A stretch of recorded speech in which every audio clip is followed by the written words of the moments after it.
پیش ہے کشمیری میں تازہ ترین اپڈیٹ۔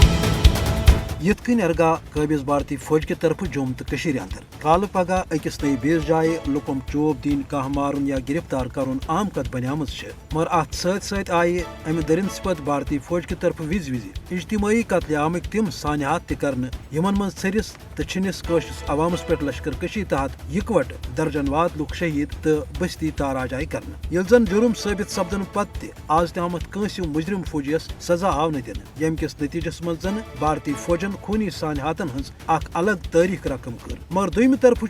ان سانحاتن تو وارداتن مز تہ یہ قشر حریت پسند عوام اظہار کران امہ کتھ ہند کہ خون کس دریاوس اندر دمو اس گوت مگر نہ یمو اس پنہ حق آزادی ہند مطالبہ نش باز تو نہ ہیکو اس بیسل بھارتی فوج کی طرف دن آمت چھوک تو دکھ مشرائت یمو مز اخ دکھ تان ہے غو قتل تہ یہ 21 جنوری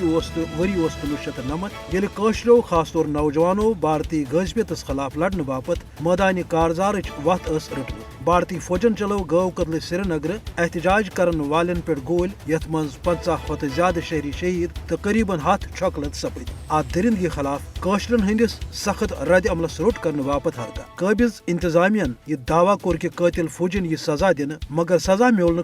تو نتیجہ درو یہ کہ قابض فوجس لوگ قشرن ہند خون تو ات سانحاتس تو پتہ سپد امہ قسمک درجن واد سانحات بلکہ افسپا کس غیر انسانی اختیارس رٹت کن تہ قسم کس جرمس پہ سزا دنش یہ درنسپت فوج مبرہ آمت تھاونہ ویسے تہ بھارتک مسلم دشمن وزیر اعظم نریندر مودی قشرن ہند نسل کشی ہند منصوبک اعلان تہ کران آمت تو اتی قشرن یس تو پس امہ کتھ ہز کہ آخر کامیابی انشاءاللہ سونے مقدر تکیاز سون ایمان تو قربانی امچ گواہی پیش کران۔